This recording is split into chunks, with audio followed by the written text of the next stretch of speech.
Good morning, good afternoon, good evening, wherever you are. Thanks for having me today. This presentation came about from basically the concern that the industry is facing with the loss of knowledge. I don't think we think of it that way, but we've been watching, I'm going back 10 or 15 years where we started to talk about the fact that there was going to be a shortage, for example, of qualified line workers in the United States and maybe elsewhere as the workforce aged, and the fact that it takes so many years to get people with that set of skills up to speed, and what will we do proactively to help that situation.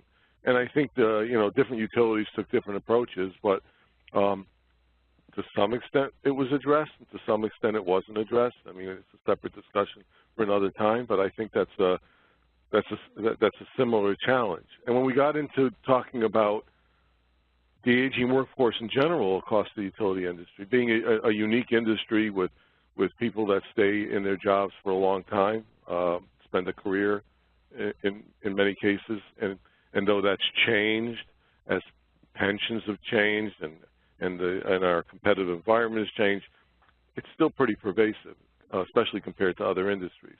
So it begs the question is, what do we do as people leave and we lose their knowledge?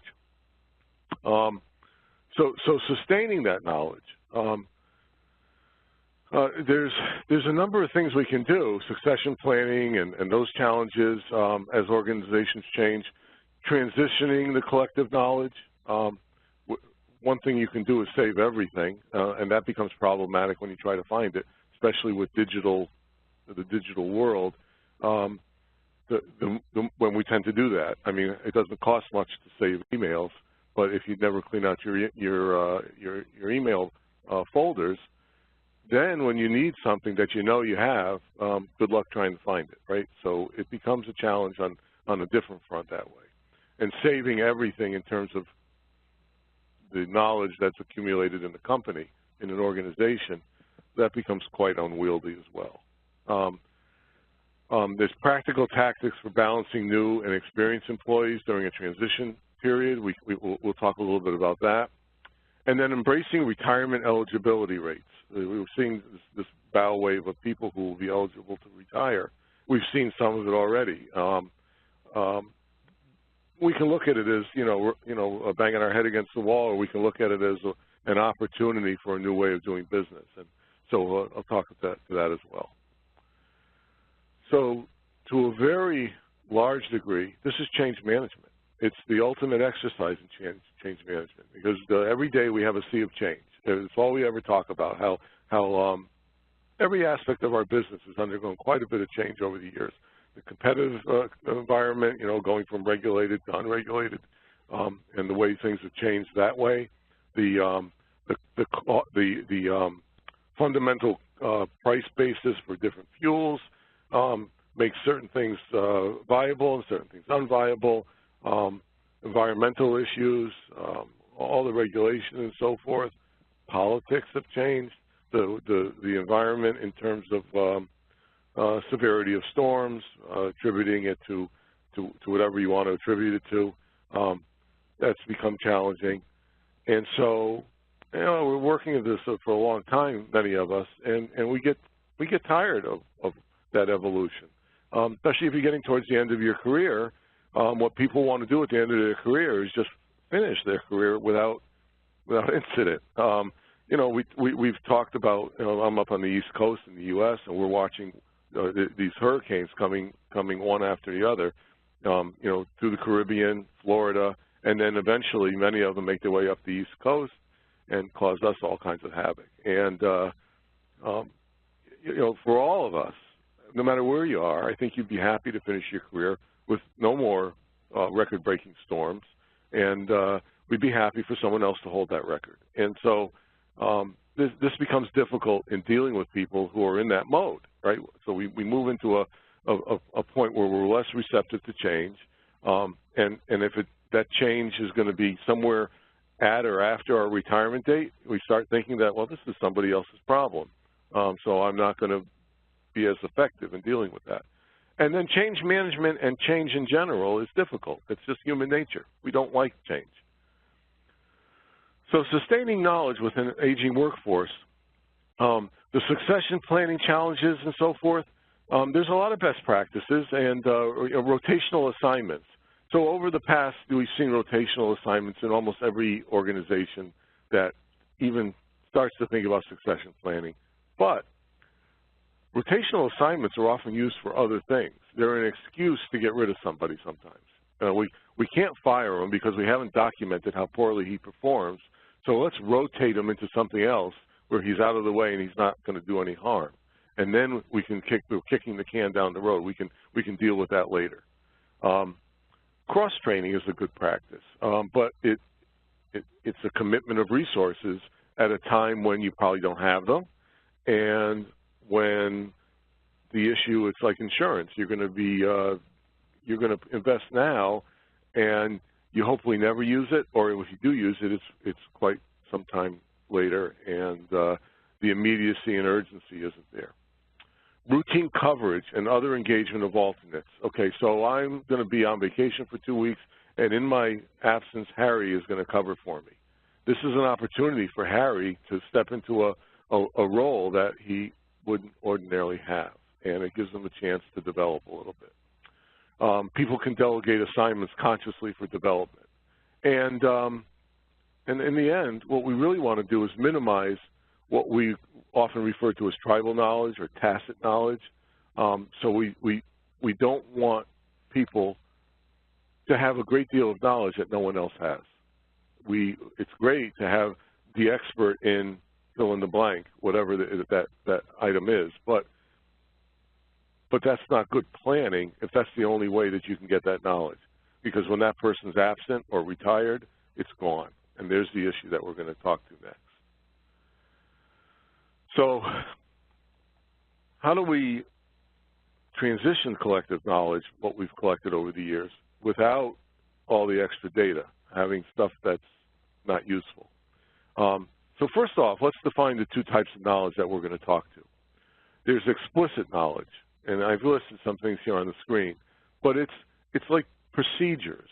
It's things that have been written down and formally described, and that can be passed on easily, right? It's written down, it's teachable, it's transferable. It's words and sentences and numbers and formulas and so forth. Tacit knowledge, that's that tribal knowledge. It's not written. It's informal. It's things that people have learned through experience. It's very subjective. It could be expressed as beliefs, images, intuition, know-how, but there's things that it's harder to put your finger on and it's harder to transfer. Converting from one type of knowledge to another is the way that you preserve it and use it. And we're going to talk to that now. This is a really good resource that I came across quite some years ago, and based on pretty good research and so forth, describes what tacit knowledge is, describes what explicit knowledge is, describes the issues associated with each, and if you want to read more, it's a little dry, but it's a good book, and it's got good background. We have to do this consciously. The utility industry is a busy place. Everybody that's worked in this industry, myself included, knows that there's days when they're long days, and they're involved with tactical and logistical issues. There's not a lot of time for strategy, and it has to be taken seriously and supported, and you have to give people time to think. We do a good job with explicit knowledge. We know how to write procedures and policies, and we know how to do project knowledge transfers. The project is over, let's do a lessons learned, let's capture that, make sure that the next project runs better. We do exercises and training, and afterwards we have after-action reports and other formal ways to capture what we learned and to make it actionable and to track the actions to completion. We do all those things really well. What we don't do well is recognizing where that tacit or tribal knowledge is, and as a result, we hardly ever manage it very well. But we all know that it exists, and that we rely upon it heavily. And what I mean by that, in particular, is that there's certain people in the organization that know how to do things, that know how to get something done, that are the people that you want in a position during, for example, a disaster, whatever. Think about if you had a major an event, an outage, an incident. It's not just anyone in the company that you would put in the role of incident command or whatever other position you happen to call it. There's certain people that you would do that with. There might even be one person who's the best at it. And why are they the best at it? Is it because they're cool under pressure? Is it because they know the business really well? Is it because they understand incident command, span of control, dealing with the public, they're able to speak, maybe they have a good television presence for when they have to do that or meet with politicians. And when you start listing the things that are the qualities that go into that role, you realize there's a lot of tribal knowledge there, a lot of tacit knowledge. So when we don't recognize it, we don't deal with it effectively, and so it's lost or mishandled, and in the end, we start from scratch when a new person has to fill the role. So how do we convert or transfer knowledge? So we said early on, just a few minutes ago, that converting the knowledge from one type of knowledge to the next is what we need to preserve it. So there's two types of knowledge, so in simple math, we've got 4 different combinations to go from those 2 types. We can convert tacit to explicit or explicit to tacit. We might have to transfer tacit to tacit, and we might have to transfer explicit to explicit. So we're going to talk about each of those. But this is the route that we have to take to make sure that the knowledge stays with the organization in whatever form it currently is.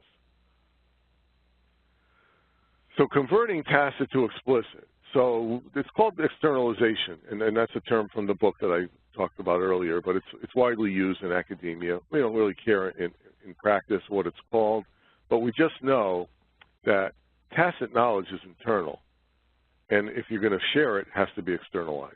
You can't share it and keep it internal. If I know something and I'm not going to share it, there's no way to transfer it, right? So it has to be written down, it has to be decoded, it has to be explained, it has to be made understandable, recorded, written, preserved, moved, whatever, right? All of those things have to happen for it to end up in a form that someone else can use. So face-to-face communication is often needed because you're talking about going into somebody's head and taking something out, well, not physically, but sometimes we think that might be helpful too. Well, I wouldn't recommend it. But it is important to get face time with the person, right? And this shouldn't be, I'm trying to keep from laughing. A lot of organizations will say, oh, we do that. We have an exit interview. Well, the exit interview is really, wow, that's really late. And that's the wrong time. And the person's not going to be inclined to be all that helpful. This has to go on, depending on the nature of the knowledge, for quite some time ahead of time because it's sort of teaching. You have to take it out of them and get it into somebody else, but you also want to record it, right? You don't want to just transfer it to another person and reintroduce the same problem. So interviewing an expert to learn their trade secrets and their best and determining best practices, those types of activities are how you get to the knowledge. And then, of course, you have to put it down in a way that it's saved and transferable. Explicit to tacit. This is probably easier because this is kind of what we intend when we create explicit knowledge. It's internalization, and I think that's more of a common term than externalization. But internalization is learning. We learn. We have to teach somebody how to do what's on the paper. They need to know how to perform the procedure. They need to know what policy is and where everything fits in the grand scheme of things. So it's personal conversion of what we think of as information into knowledge. And by the way, that's just so we have the term straight. So data is, ones and zeros, facts and so forth, somewhat relevant, some not relevant.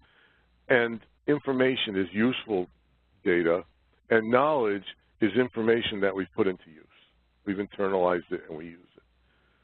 There's a chain of knowledge that I like to call, you know, the learning roadmap, if you will.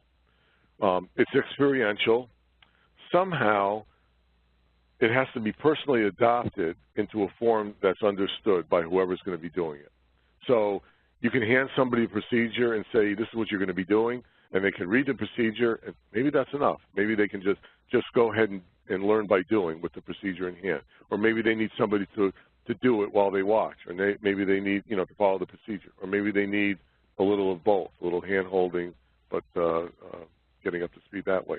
And then there's, of course, there's training and so forth. And that's all based on a formal, explicit form of knowledge. Learning anything technically, but pointed examples are learning to drive, learning how to appreciate a fine wine, and so forth. Driving is the one I always use when I was teaching, that you can give somebody a manual and say, here's how you drive. But there's all kinds of issues with that, right? It's fraught with peril. They're not going to get behind the wheel and read the book while they're turning the wheel and pressing the gas pedal. They need some other coaching, some other learning, and on-the-job training to make that work successfully. Tacit to tacit. Okay, so now we're talking about it's going internal from one person to internal in someone else. They call it socialization. It's sharing. It's a process that's experiential. It is direct interaction between the source and the destination, those two people or groups of people. It relies on shared experience.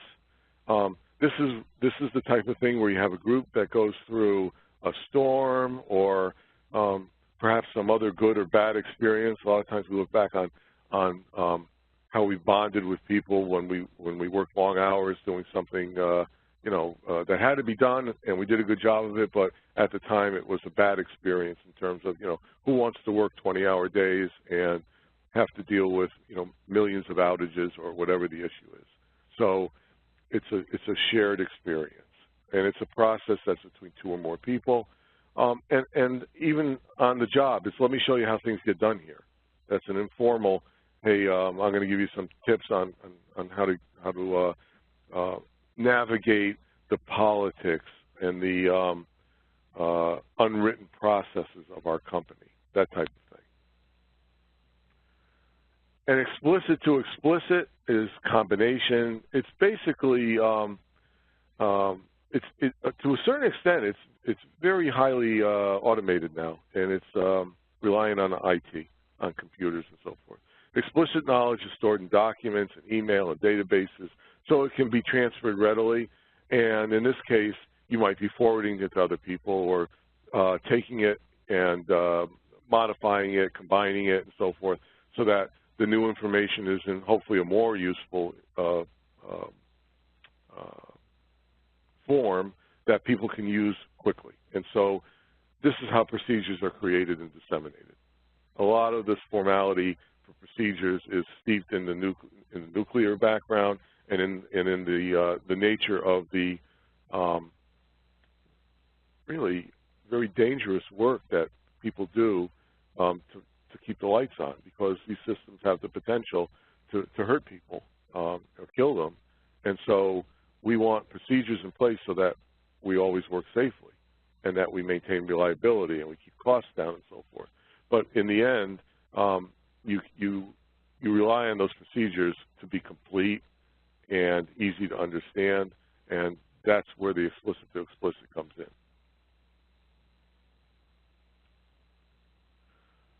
So practical tactics for balancing new and experienced employees. This is going to be a transition period. Let me talk a little bit about outsourcing, because we went through that in IT in our company, and the process they used was formal, and while it was difficult from an HR perspective, from a human perspective, I want to describe it because strictly from a learning perspective and moving the knowledge, it was pretty effective.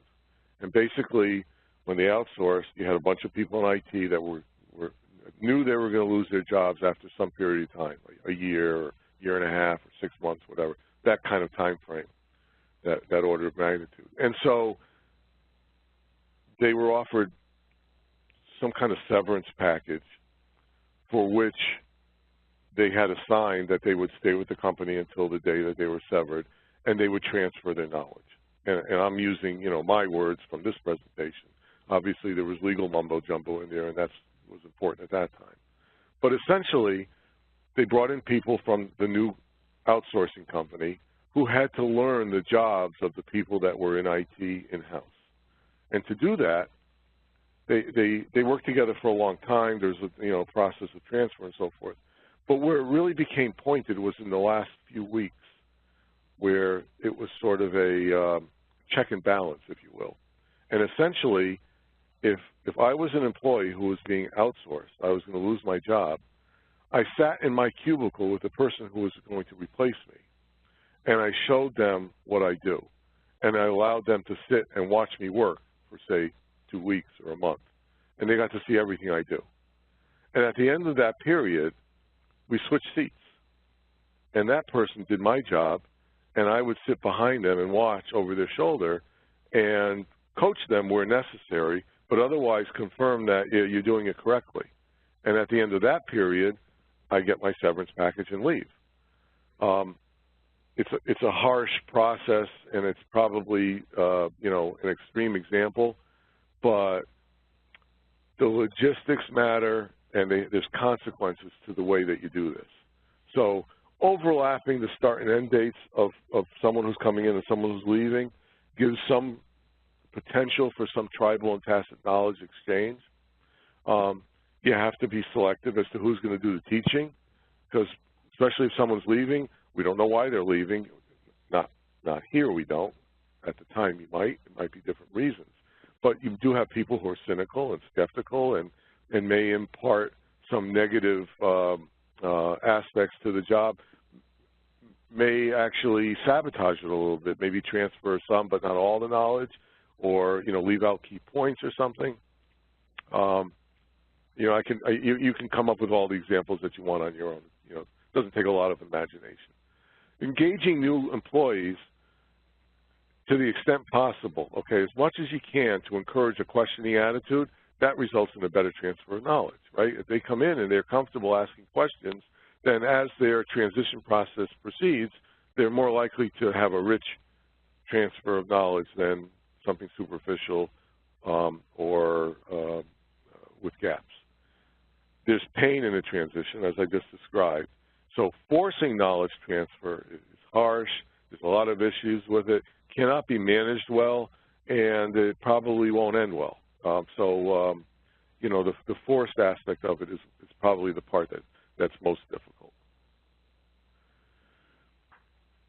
We watched that bow wave of retirement eligibility, people coming up on an age when they had their years and age with the years with the company and age that allows them to get full retirement. They'll have these numbers or different formulas and so forth. And you can calculate, over the next 5 years, 50% of the employee population will be eligible for retirement. Okay. That's a scary thing. It should scare somebody, that type of thing. I made that number up, but it's not far off for many organizations. So the issue is, as the traditional pensions are fading away, utilities are right in the middle of a wave of pension-eligible employees retiring, right? So how have they dealt with it? One thing that they've done in many, many, many cases is eliminate that pension and change to a more transportable. In the U.S., a 401k is a retirement plan that you do on your own. Other countries probably have similar things. But the point is, just getting to a point where people can retire and collect pensions puts you at risk as an organization. And so that's what we're dealing with here. How do we avoid that? Well, we can take away the pensions, not from the people that are entitled to them, but the people that are just starting, and say that's not the compensation package you have. You have this compensation package, and it has to be competitive or we won't be able to get anybody, but it's not going to hopefully create a bow wave someday of lots of people looking to leave. The opposite may be, it creates a situation where no one stays with the company for more than a few years. Then you don't have lifetime employees and the lifetime of learning that through which they accumulated all that knowledge. And so, it's a double-edged sword. You've eliminated a lot of the problem in terms of great deal of knowledge walking out the door, but that's because you've eliminated people getting to the point where they know a lot, and that might not be good. So there's two ways to replace folks, right? You can bring the newbies up to speed with what we do and how we do it, and that would be, to a large extent, taking someone who's been with the company a long time, knows a lot, and having them sit with that person and say, here's what we do, here's how you do it, and they're basically at the beginning of that person's learning curve, with the benefit, hopefully, of much of their experience transferred but not experienced. Or you can take advantage of their newness and engage them to see how they might do something that's been done a certain way to this point. And one of the things that comes to mind is engineers. I'm an engineer. Background, but I graduated with a bachelor's in electrical engineering in 1980. Probably within 3 years, most of that specific knowledge was dated, was probably replaced by newer technology and so forth.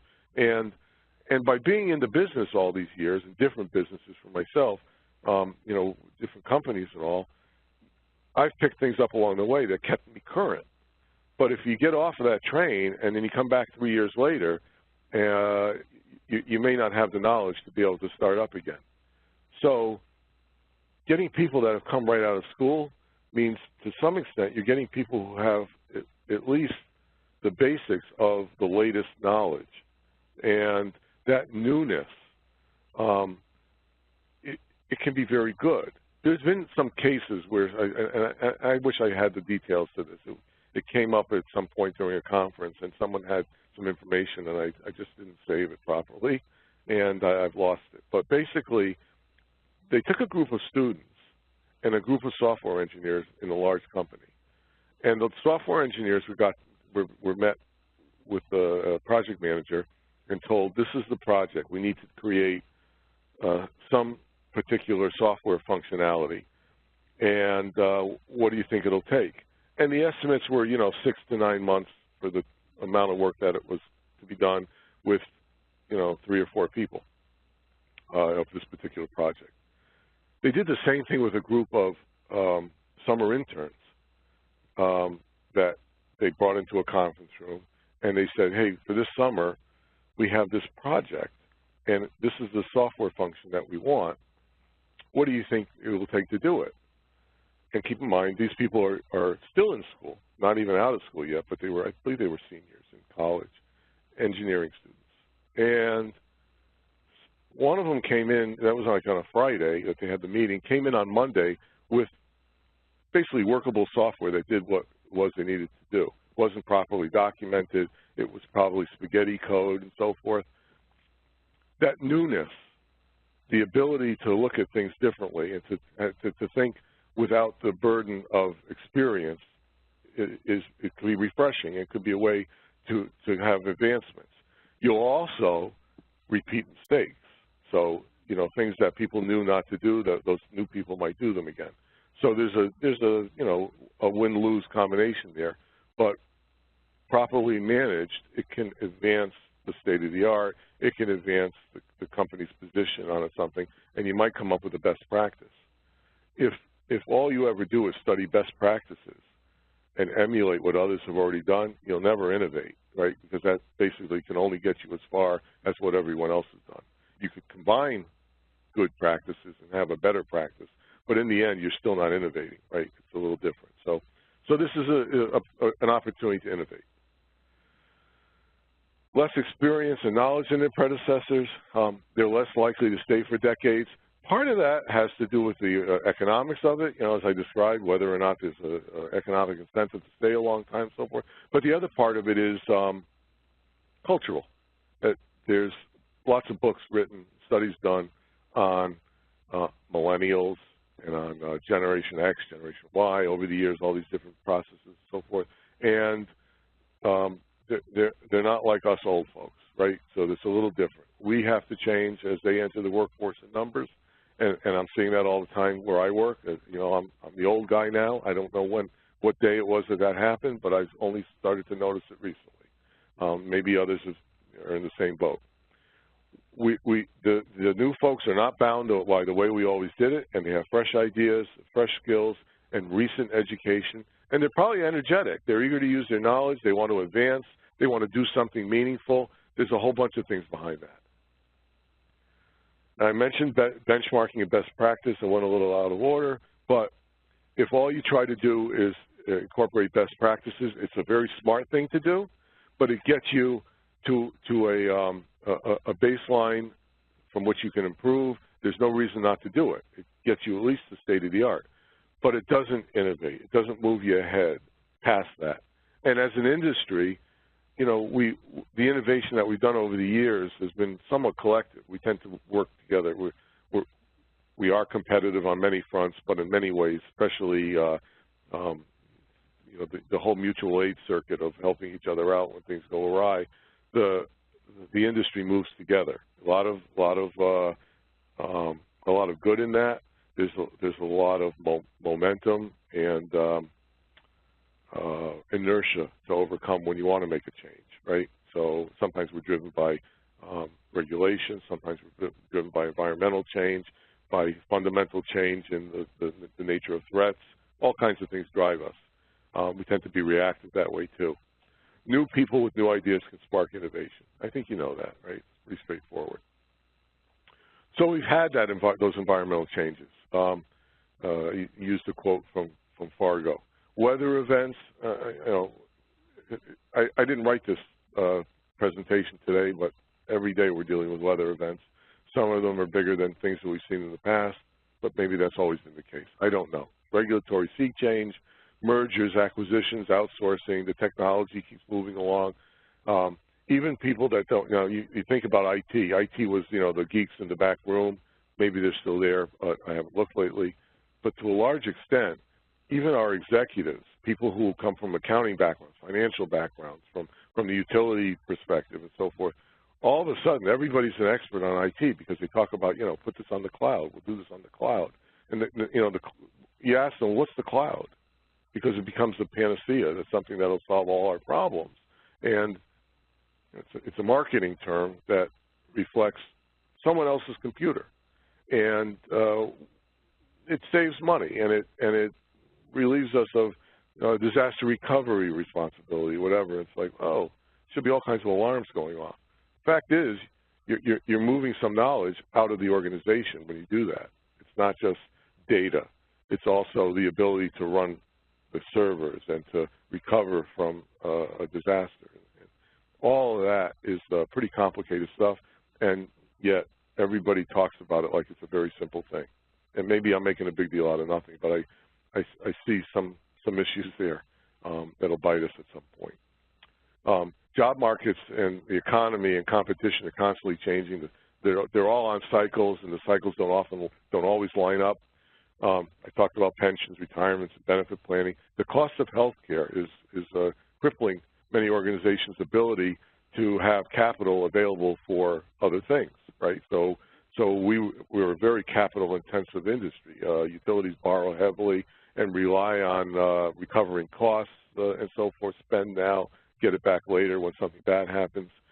The public's reliance on what we do, the nature of electricity use. I mean, it's still that culture. If you go into certain cities and the power goes out, it becomes a matter of life and death within minutes or hours. And if you go into more suburban places, it's less so, and rural.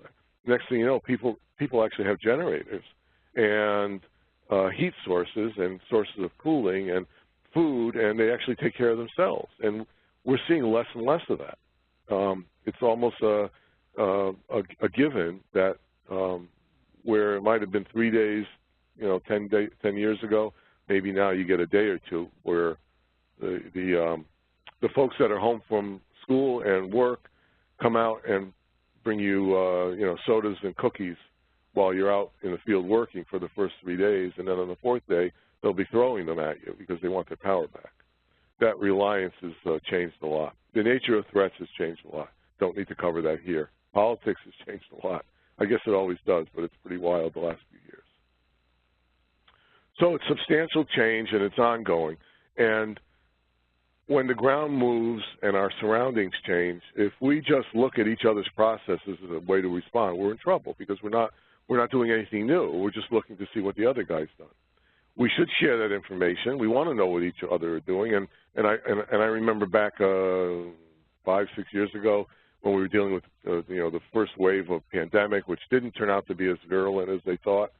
But we were having calls a couple times a day with large numbers of utilities because we didn't want to misstep. We wanted to do what was right, but we wanted to know what we were each doing so that we didn't miss something because we were kind of in uncharted territory.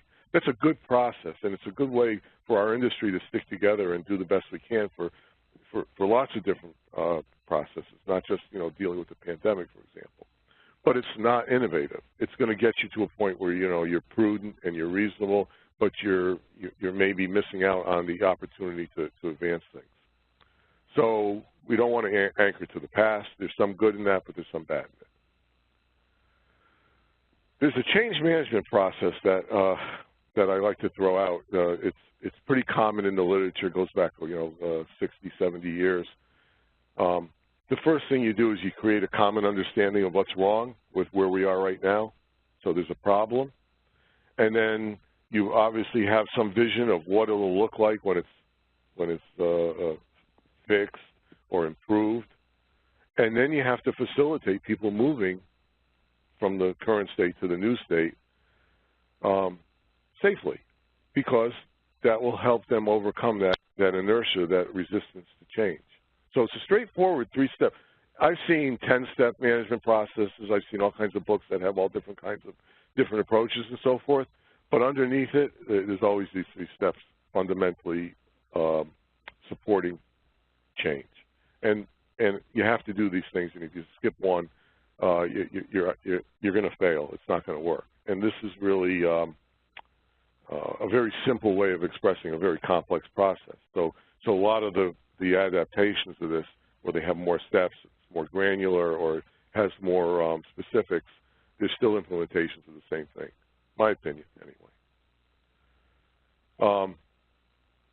So defining the problem is hard. It's sort of admitting that there's a problem and then and dealing with it.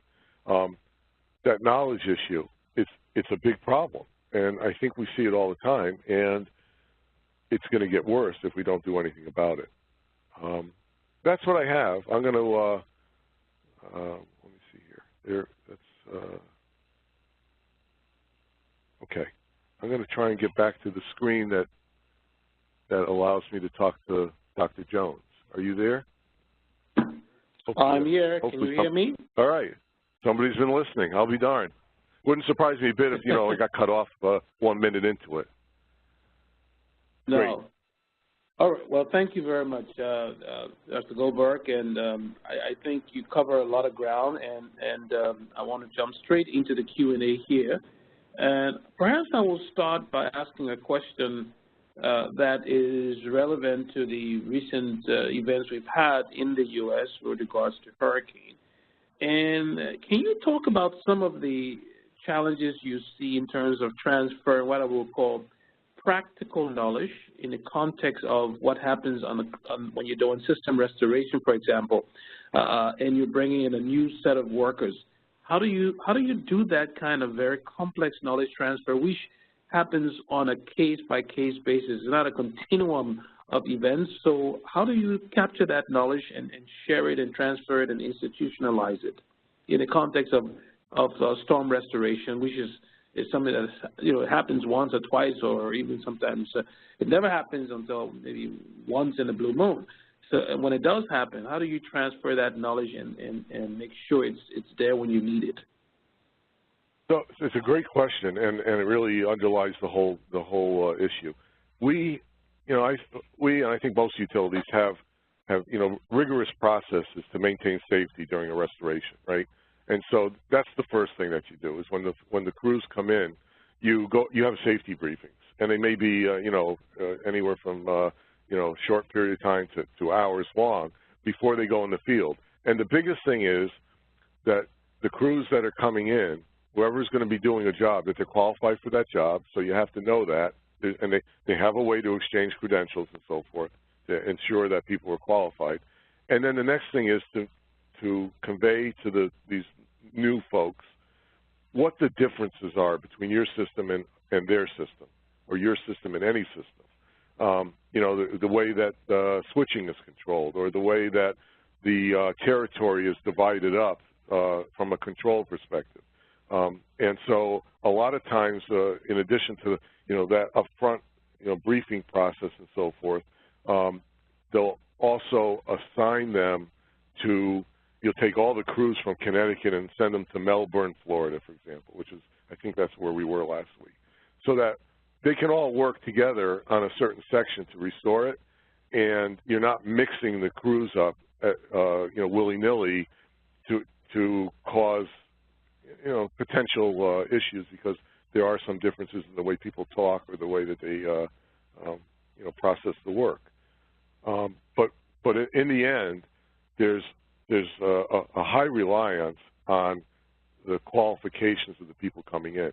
I know, for example, that there's utilities that are only distribution, that they have voltages that are only up to 13,000 volts or whatever, and so they're not qualified to work on the higher voltage lines. Doesn't mean that they're not useful when you send down crews of that nature to a certain area, but if you're managing the outage, you have to know where to send them. So it gets into all that. That's what I've seen. Just ask another version of the question, and I appreciate the answer you just gave, which relates to sort of a knowledge transfer, maybe utility to utility. But within the utility itself, when you have an event that occurs, and let's assume you've just brought on board 3 or 4 or 5 new technical staff say working with the program, and something occurs, do you have drills to sort of get them prepared and sort of a readiness preparation so that they're ready to go when something happens? How do you transfer those sort of practical knowledge? If you never sat in a bucket truck before, for example, and all of a sudden you're supposed to sit in a bucket truck, not everything is written in terms of what you should do. So that practical, I would call it system restoration experience, not necessarily the qualifications, but in your team, what would be some of your recommendations to utilities around the world who are listening in terms of how they prepare the new workers to be involved in the restoration process within their companies? It's a great question, and it's a very similar direction. Training and exercises, right? So obviously the upfront training has to happen, and for the field roles, there's a specific journey level progression. Often it's with a union or of a union type of progression towards journey level and so forth.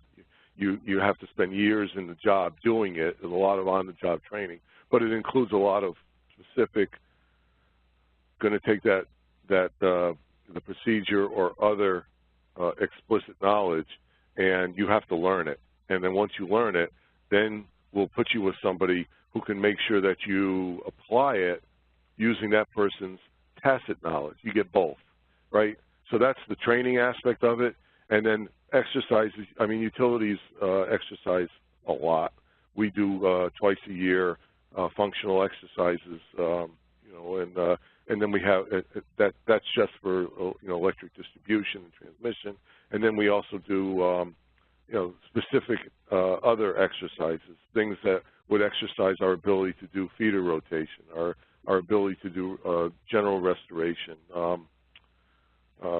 working with loss of SCADA. I mean, because that's a big issue, especially in light of the incidents in Ukraine and so forth. We're seeing more and more attacks of a cyber nature. So all of that is contributing to people doing things that they've not done before, and hopefully they won't have to, but we have to make sure they know how to do it. So there's a lot of that goes on. It's an expensive commitment of resources. It's a big deal, but they do it. And then in the end, you want to capture lessons learned from an exercise, after action report, action items and so forth, track them to completion. But you also want to track lessons learned from real events. And regrettably, we have a lot of real events. We have lots of storms. We have lots of activations of our EOC and use of our all-hazard plan, and I think everybody in this industry does. It's far more common, probably than certainly in most other industries, but I don't know if it's the most common. But it's pretty darn close. We do it a lot. Here's a somewhat related question, Ed, and this colleague is asking from a utility is asking the question. Do you all have a formal program that focuses on managing the whole knowledge transfer process? And if you do, who's responsible within your organization for managing that program for doing knowledge transfer? I wish we did. It'd probably be somebody behind a green curtain, the wizard. In fact, I think it has to be done culturally. That if you get into the mindset where, okay, folks, we're going to lose so many people over this period of time, and if we don't do anything about it, we're in trouble, then you do it at each level. So they've done it, I know, for example, programmatically for line workers, whereby they have programs with the technical schools in the area where we send our safety guy out to do a safety, a class for them or whatever. And then, over the however many months and years they have they get their certificates and so forth. Some of it we fund. At the end, we hopefully hire many of those people. We've even had programs where we hired some of those folks right out of school who will eventually be line workers. Even when we didn't have, the openings, we didn't have a need. The population didn't need more at that particular point in time. But we were looking down the road and saying, we're going to need them in a few years, so let's do it. I wish we'd done more of that, but we did do some of it. And we've done the same thing. I'm thinking back some years now, but back in the late 90s during the dot-com boom, there was a big shortage of IT workers. Now there's a big shortage of IT security types, but back then it was IT workers in general. And so we did a big internship program, and at the end of their internship, we would hire a very large percentage of the people that came in for the internships. Even though, again, we didn't have specific openings, they funded it somehow differently, and they put these people on staff, and many of them have been here ever since then. And it covered what eventually was, a drain, because the people that were being, stolen from you by other companies were generally experienced. And so we were able to get people in who were new but could hit the ground running because they worked as interns and we knew what they knew. So we've done that in the past. I'm going to try. No programmatic approach. Okay, well, so I'm going to try to squeeze in 3 questions here. I know we're running down the wire here, but I think these are good questions, and I want to see how you can give us some, I wouldn't call it rapid-fire response, but I want to get it in anyway. So the first question is about knowledge transfer as a corporate risk. From an operational, practical, strategic standpoint, how, in your view, should utilities at the C-suite level and in the board, what kinds of focus are you seeing, or should they be putting on knowledge transfer, and should it be viewed as a corporate risk? And if so, how does that risk assessment get done by the utilities? Any thoughts on that? So the biggest thing is identifying it when you do your risk assessment, threat assessment, risk assessment. It has to include looking at the succession planning at a highest level, but at a lower level, you might not call it succession planning. You might just call it, protecting our knowledge in our workforce. I would say that it has to be identified first. At that level, someone's going to have to make a decision as to whether it's a significant threat or not, and it gets prioritized like all the other risks. Where do you spend your money on risk management? You can put concrete walls around the substations, and you also may need to hire people above and beyond what you're planning to carry because you're going to lose some, at some point. So those are pretty high-level decisions, I would say. That is the right place for that to be discussed. And just related to that, Ed, obviously our industry, it's regulated, and oftentimes, utilities making investments for many cases around the world, the human aspect as a resource is not oftentimes viewed from a regulatory standpoint as a strategic asset, I guess. And so what about the regulatory environment? To what extent are utilities being incentivized or encouraged to really step up and make even greater investments in making sure they have the right human skills? Is this something that regulators are beginning to raise some concerns or provide some support? What's going on in that area?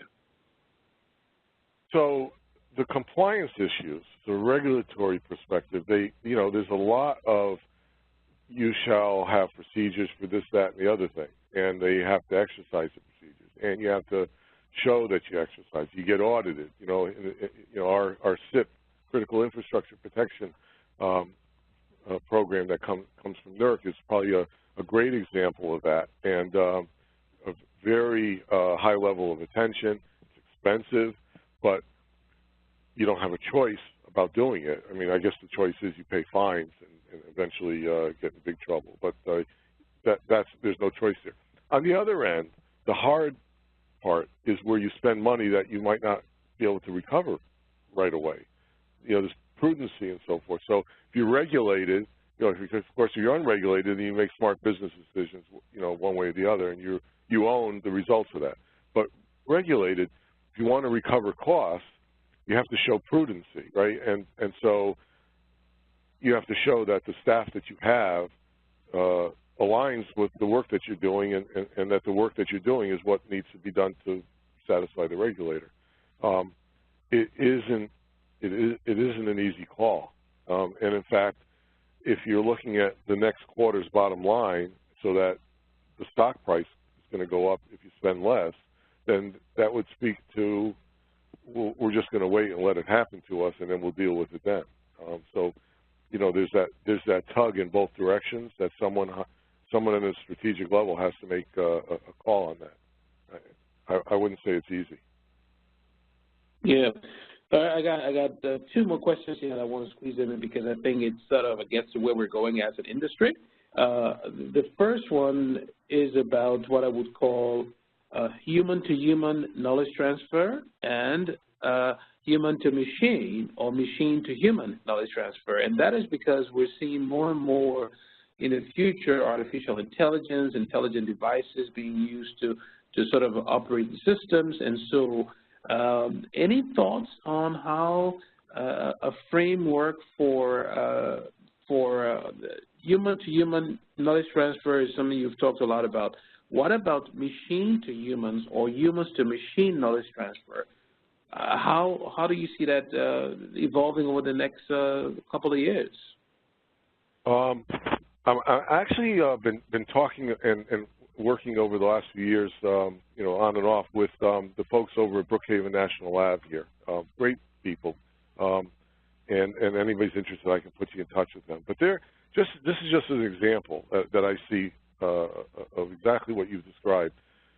They're working on a system whereby they're actually going to interview the people who serve as incident command during major outages. And they're going to go back on these outages and pull up data, and they're going to talk about the decision-making process that went into that. Because decision-making tends to be very soft. Again, that's probably the hardest thing to transfer is how do you make a decision, a complex decision, a decision that's not highly structured. Structured decisions are easier. So one thing you could do is always take a decision and try and structure it. But in the end, these complex decisions that have to be made as to how to deploy resources, how many resources to ask for, what work you do first, and so forth during a major outage, they're going to try to capture that. And they've got artificial intelligence tools that they're going to put, the intent is to come up with a decision support system and maybe even an expert system at some point beyond that. And both of those avenues are moving the knowledge into into a computer environment where you can then, look for trends, and hopefully make better decisions. They do it. They're looking to do it from a decision process for outage management. They're already doing it with all the different weather models. There's all kinds of weather models that are out there where they'll take the 9 different models or 20 different models, whatever they are, and look at a storm, and they'll predict damage.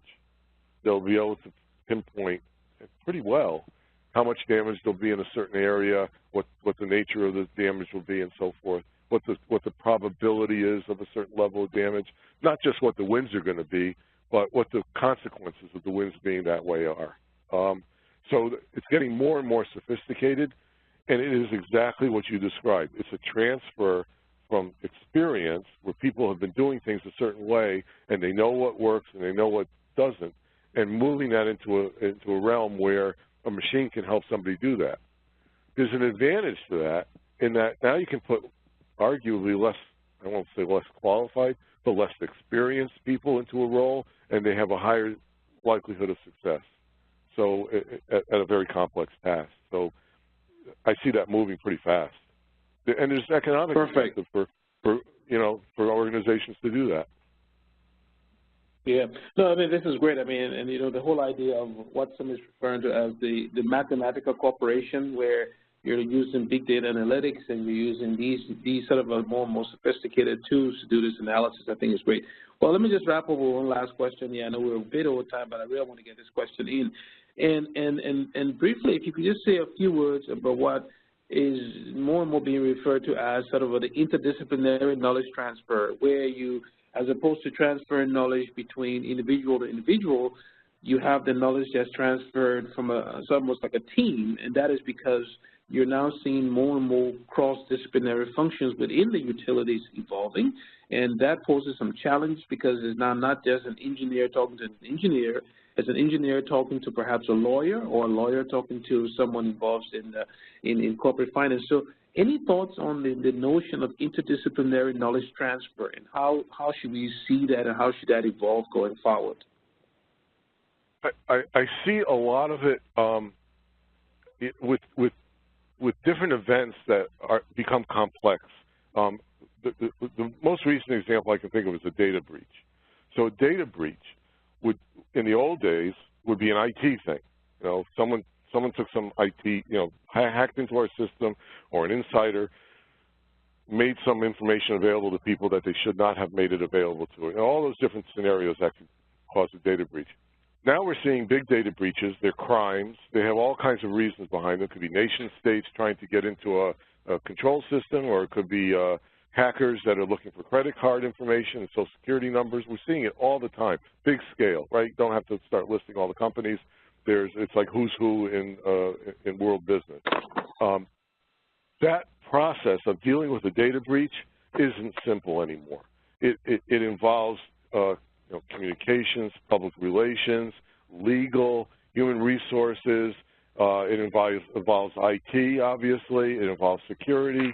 You can probably suck in almost every piece of an organization, and you can paralyze an organization if you haven't got a plan and an effective way of dealing with it. So more and more companies are looking at those kinds of complex interactions where there's knowledge transfer between a bunch of them, and they're looking at it like it's not if it happens, it's when it happens. And so we have to plan for it and make resources available for when that occurs, including insurance to cover the cost of dealing with it.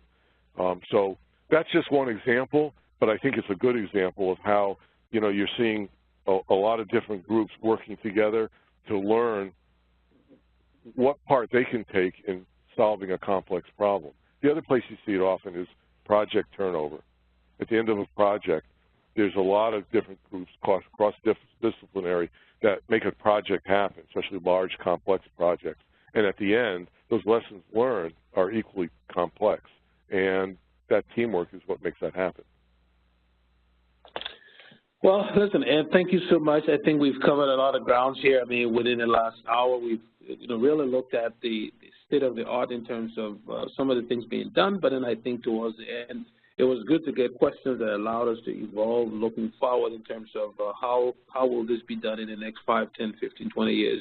And I think the message I get out of this is while whilst the human-to-human knowledge transfer is fundamental, I think any utility around the world who's looking at the next 5 to 10 years with the big data and smart infrastructure and all of this new technology coming on board needs to start thinking about a strategy for machine-to-human or human-to-machine knowledge transfer. So thank you very much, Ed. And at this point, I would like to turn this back over to Maria to close with any last-minute housekeeping details. And thanks again, Ed, for doing this.